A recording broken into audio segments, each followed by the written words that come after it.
Je suis loin d'être la première vidéo confession d'ancien vegan, mais je pense que je serai le premier à le faire en mangeant un énorme steak qui a été élevé avec amour, et surtout à avoir une chaîne YouTube qui s'appelle Pas Vegan pour le faire. On va passer à la suite en attendant que je finisse de saler la viande. En tout cas, s'il va y avoir du suspense ce soir, c'est pas pour savoir si ça s'est bien passé ou non. Et à tous les méchants vegans qui viennent m'insulter d'incultes, maintenant vous saurez que quand vous n'aviez pas encore toutes vos dents de lait, j'étais déjà en train de fabriquer mon propre tofu et de cuisiner mon smoothie ananas concombre. D'ailleurs, si vous pensiez que la pizza ananas est la pire chose que vous pouviez manger, c'est parce que vous n'avez encore jamais goûté le smoothie concombre ananas. Plus sérieusement, j'espère que grâce à cette vidéo, vous comprendrez pourquoi il vaut mieux être pas vegan. Et si vraiment elle vous plaît, ensemble nous verrons les anciens vegans les plus insolites, les gros mythos, les célébrités, ceux qui ont failli mourir. Il y a vraiment de quoi faire. Mais maintenant, passons aux choses sérieuses et que mon histoire commence. Il était une fois, il y a plus d'une décennie, alors que personne ne connaissait le véganisme, un jeune homme qui voguait sur les réseaux sociaux, Facebook pour être plus précis, le seul réseau social de l'époque, j'ai envie de dire. Et je tombais sur cette vidéo d'un magnifique homme au cuir chevelu absent qui faisait une conférence sur le véganisme. Et comme ma mère m'a très bien éduqué en me disant qu'on ne se fie pas aux apparences mais plutôt à ce que les gens disent et font, je l'ai écouté. Un peu trop même, j'ai envie de dire, puisque le soir même j'étais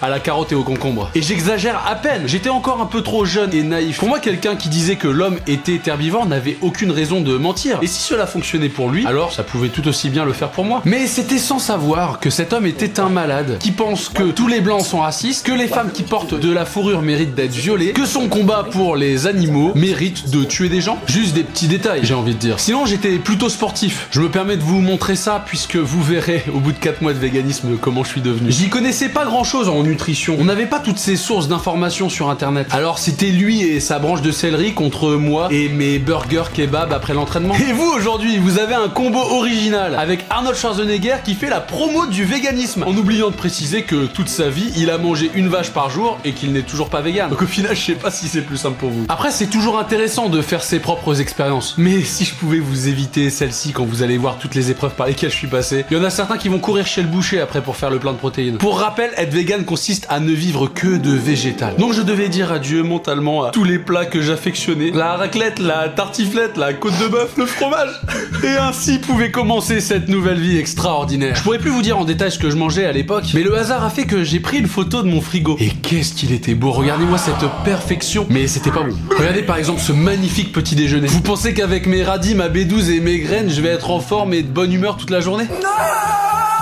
Donc vous l'avez compris, être vegan c'est chiant si on n'a pas le temps de cuisiner tous les jours des gâteaux et des galettes de légumes. Heureusement qu'il m'arrivait des trucs de dingue pour compenser, notamment à travers des voyages et des rencontres. En quelques mois, j'ai traversé l'Europe du nord au sud et d'est en ouest. Coucou les écolos, me la faites pas à l'envers, on a la même consommation d'avion. D'abord pour les études, oui c'est important de s'enrichir et de développer des nouvelles compétences. Et sans le savoir, je suis allé dans le pays précurseur dans la pratique du véganisme, la Norvège.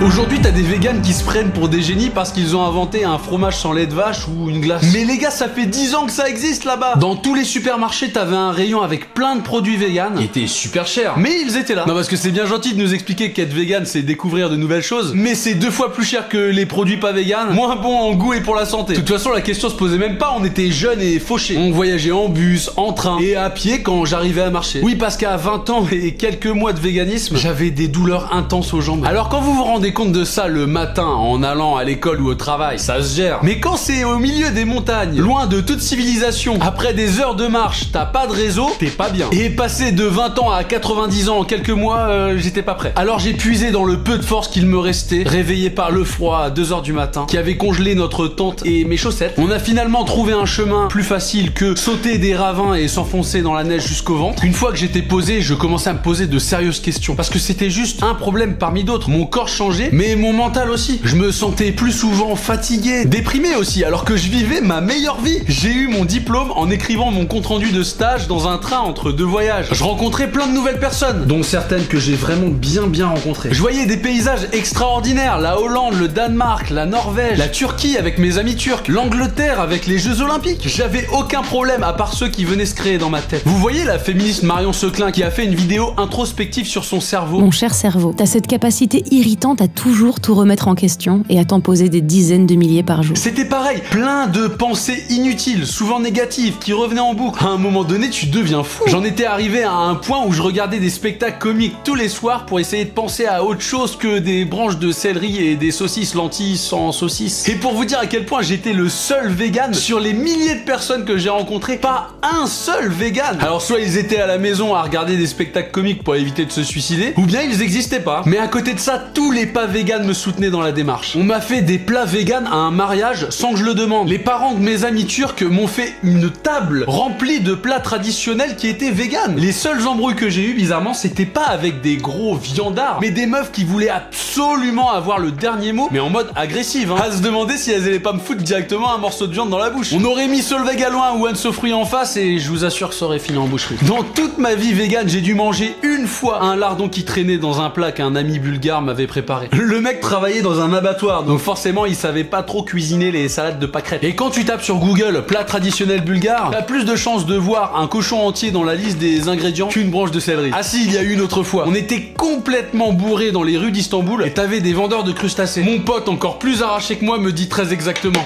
Eat this. It's not animal. It's Turkish traditional vegetable. C'est donc de là que viennent les 30% de véganes et végétariens bourrés qui mangent de la viande. Franchement, que des bons délires. Mais la sauce végane retombe. Je décide de faire un premier bilan sanguin. Mon taux de fer était tellement faible, et ça se voyait, j'étais blanc en revenant de Turquie en plein été. Pourtant, je revois toutes les lentilles, les légumineuses riches en fer que j'ai mangées et les conséquences gastriques qui sont suivies.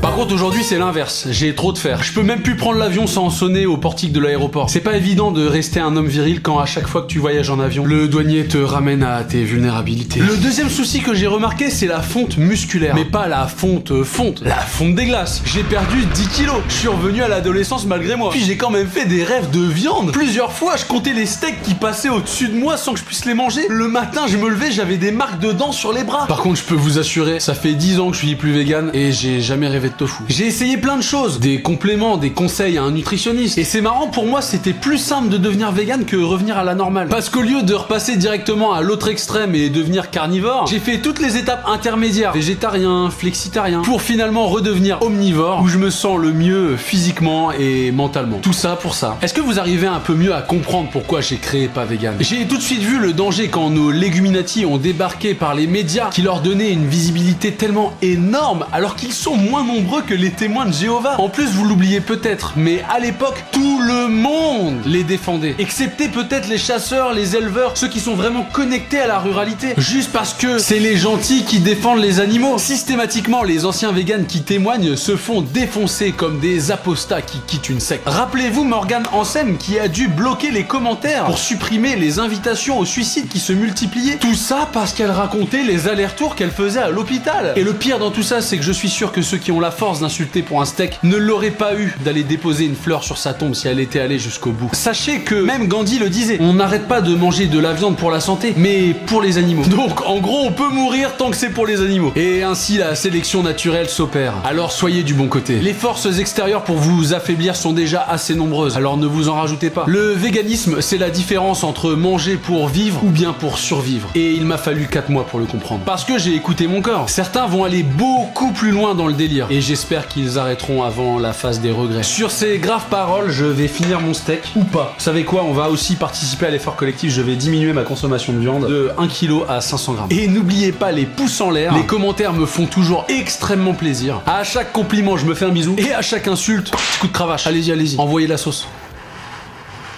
C'est parce qu'on est entre nous, hein, je fais pas ça au restaurant.